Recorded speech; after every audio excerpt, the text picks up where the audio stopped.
Hello friends, નમસ્તે. સ્વાગત છે તમારું આપણી ચેનલ હિના કિરણ હોમ ફૂડમાં. આજે આપણે રાજગરામાંથી ધાણી કઈ રીતે બનાવી તેની પરફેક્ટ રીત તેમજ રાજગરાની ધાણીમાંથી એકદમ પૌષ્ટિક લાડુ અને ચીકી કેવી રીતે બનાવવા તે જોઈશું. તો વિડીયોને સ્કીપ કર્યા વગર પૂરેપૂરો જોજો. તેમજ રેસીપીને એક લાઈક આપી વિડીયોને શેર પણ કરજો. મિત્રો, આજે આપણે રાજગરામાંથી બનતા એકદમ પૌષ્ટિક ચીકી અને લાડુ બનાવવાના છીએ.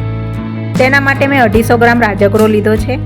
રાજગરો દેખાવમાં ખસખસને મળતો આવતો હોય છે, જે તમને કોઈપણ સુપર સ્ટોરમાં અથવા તો ગાંધીને ત્યાંથી મળી જશે. રાજગરાના લાડુ સુપર હેલ્ધી બને તેના માટે મેં અહીં 50 ગ્રામ મિક્સ બીજ લીધા છે, જેમાં કોળાના બી, સૂર્યમુખીના બી અને મગજતરીના બી છે, જેને સુપર હેલ્ધી સીડ્સ તરીકે પણ ઓળખવામાં આવે છે. આ સીડ્સમાં ભરપૂર માત્રામાં વિટામિન્સ, પ્રોટીન અને મિનરલ્સ હોવાથી શરીરના એનર્જી લેવલને વધારે છે, તેમજ હૃદયને અને હાડકાને મજબૂત બનાવે છે. રાજગરો અને મિક્સ બીજનું કુલ વજન 300 ગ્રામ છે, તો તેની સામે આપણે ગોળ પણ 300 ગ્રામ લેવાનો છે. એટલે કે જેટલા વજનમાં રાજગરો અને મિક્સ સીડ્સ લીધા હોય તેટલા જ વજનમાં ગોળ લેવો. અહીં મેં કોલ્હાપુરી ગોળ લીધો છે, જેને મેં ઝીણો કાપી લીધો છે. તો હવે સૌપ્રથમ આપણે રાજગરામાંથી ધાણી બનાવી લઈએ. તેના માટે એક જાડા તળિયાવાળી અને ઊંડી હોય તેવી એલ્યુમિનિયમની કડાઈ ગેસ પર મૂકી કડાઈને ફાસ્ટ ગેસ ઉપર 2 મિનિટ માટે ગરમ કરી લેવાની છે. અને સાથે તૈયાર થયેલી ધાણીને ડીશમાં કાઢવા માટે બાજુમાં એક ડીશ પણ રાખી દેવાની છે. રાજગરાની ધાણી ખૂબ જ જલ્દીથી બળી જતી હોય છે, એટલે બની ગયા પછી તેને ફટાફટ ડીશમાં કાઢી લેવાની છે. તો હવે 2 મિનિટ પછી આપણી કડાઈ બરાબર ગરમ થઈ ગઈ છે, એટલે કડાઈમાં 1 ચમચી રાજગરો નાખીશું અને રાજગરાની ચમચીના પાછળના ભાગથી આ રીતે સતત દબાણ આપતા આપતા ગોળ ગોળ ફેરવીશું. ચમચીની જગ્યાએ તમે કપડું પણ વાપરી શકો છો, પરંતુ ચમચીથી દાજવાની બીક નથી રહેતી. તો અહીં તમે જોઈ શકો છો કે થોડી જોરમાં ધાણી ફૂટવા લાગી છે. આ રીતે રાજગરામાંથી બધી ધાણી ફૂટી જશે એટલે ધાણી ફૂટવાનો અવાજ બંધ થઈ જશે. ત્યારબાદ તૈયાર થયેલી ધાણીને ડીશમાં કાઢી લેવાની છે. એક વખત ધાણી બનાવવાની તમને પ્રેક્ટિસ થઈ જશે પછી તમે થોડો વધારે રાજગરો નાખીને પણ ધાણી બનાવી શકશો. ધાણી બનાવતી વખતે કડાઈ ગરમ હશે તો જ ધાણી બરાબર ફૂટશે. અને એકવાર રાજગરો કડાઈમાં નાખ્યા પછી તેને ચમચીના પાછળના ભાગેથી પ્રેશર આપશો એટલે તમારી ધાણી બિલકુલ પણ બળશે નહીં. ધાણી ફૂટતી વખતે ગેસની આંચ ફાસ્ટ રાખવી, જેથી ધાણી એકદમ સરસ ફૂટશે અને બહુ જ ઓછા રાજગરાના દાણા ફૂટ્યા વગરના રહેશે. તો અહીં મેં બધી જ ધાણીને ફોડી લીધી છે. રાજગરાની ધાણી બનાવવી એ મકાઈની ધાણી બનાવવી તેટલી જ સહેલી છે. એટલે હવેથી તમે પણ આ રીતે આખા રાજગરાની ધાણી ઘરે બનાવીને તેના ચીકી કે લાડુ બનાવજો. તો અહીં આપણા રાજગરાની ધાણી બનીને તૈયાર થઈ ગઈ છે. હવે આપણે જે હેલ્ધી સીડ્સ લીધા છે તેને પણ શેકી લઈએ. આ સીડ્સ શેકેલા હશે તો ખાવામાં એકદમ ક્રિસ્પી લાગશે. સાથોસાથ લાડુની સેલ્ફ લાઈફ પણ વધી જશે. બીજને ધીમા તાપે શેકાતા લગભગ 2 થી 3 મિનિટ લાગશે. ત્યારબાદ ગેસની ફ્લેમ બંધ કરી શેકાયેલા બીજને બાઉલમાં કાઢીને સાઈડ પર રાખી દેવા.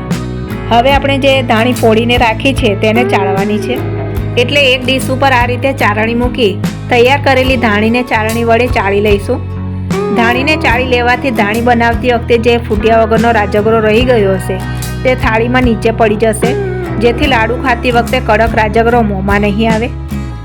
તો અહીં તમે જોઈ શકો છો કે આપણી ધાણી ખૂબ જ સારી રીતે ફૂટી છે, એટલે ફૂટ્યા વગરનો ખૂબ જ ઓછો કડક રાજગરો ડીશમાં પડ્યો છે.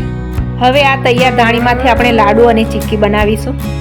તેના માટે ગોળનો પાયો તૈયાર કરવાનો છે. તો કડાઈને ગેસ પર મૂકી તેમાં ગોળ ઉમેરીશું અને ગેસની આંચને મીડિયમ રાખીને ગોળને પીગાળીશું. ચીકી બનાવવા માટે મેં કોલ્હાપુરી ગોળ લીધો છે, જે કલરમાં થોડો લાઇટ પીળા રંગનો હોય છે. તો આ ગોળનો કલર બદલાઈને ડાર્ક સોનેરી રંગનો થાય ત્યાં સુધી ગોળને સતત ચલાવવાનો છે.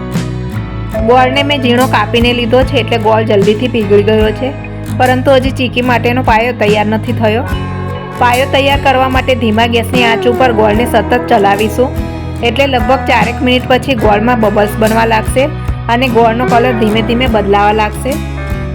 તો લગભગ 7 મિનિટ ગોળને ધીમા તાપે હલાવ્યા પછી ગોળ ફૂલીને ડબલ થઈ ગયો છે અને તેનો કલર બદલાઈને ડાર્ક ગોલ્ડન થઈ ગયો છે, એટલે કે આપણા લાડુનો પાયો તૈયાર થઈ ગયો છે. તો તૈયાર થયેલા ગોળના પાયામાં આપણે જે ધાણી ફોડીને રાખી હતી તેને ધીમે ધીમે કરી ઉમેરી દઈશું. સાથે જ રોસ્ટ કરેલા સીડ્સ પણ ઉમેરીશું અને બધી જ વસ્તુને બરાબર મિક્સ કરી લઈશું. મિક્સ કરતી વખતે ગેસની ફ્લેમને ધીમી રાખવાની છે, નહીં તો મિશ્રણ તળિયામાં ચોંટી જશે. મિત્રો, આ રીતે બનાવેલા ચીકી અને લાડુ ખાવામાં એકદમ ક્રિસ્પી બને છે, જેને બાળકો તો માંગીને ખાશે. તો બજારમાં મળતા ખાંડવાળા રાજગરાના લાડુ કરતાં ઘરે જ આ રીતે ગોળમાંથી બનેલા પૌષ્ટિક લાડુ બનાવી લેજો. તો અહીં ધીમા તાપે મિશ્રણને 2-3 મિનિટ મિક્સ કર્યા પછી લાડુનું મિશ્રણ એકદમ રેડી થઈ ગયું છે. તો કઢાઈને ગેસ પરથી નીચે ઉતારીને લાડુ વાળી લઈએ. લાડુનું આ મિશ્રણ ગરમ છે એટલે હાથ દાજે નહીં, તેના માટે હાથ પર તેલ પાણીનું મિશ્રણ લગાવી દઈશું.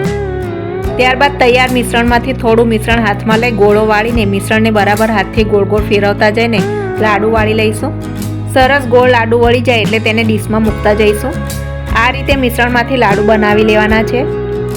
લાડુનું આ મિશ્રણ ખૂબ જ જલ્દી ઠંડુ પડી જતું હોય છે એટલે કઢાઈને ગેસ પરથી ઉતાર્યા પછી તરત જ લાડુ બનાવી લેવા. તેમ છતાં જો કદાચ મિશ્રણ ઠંડુ પડી જાય અને લાડુ ન વળે તો કઢાઈને ધીમા ગેસ ઉપર મૂકીને મિશ્રણને થોડી વાર માટે ગરમ કરી લેવું. તો અહીં મેં મિશ્રણમાંથી થોડા લાડુ બનાવી લીધા છે.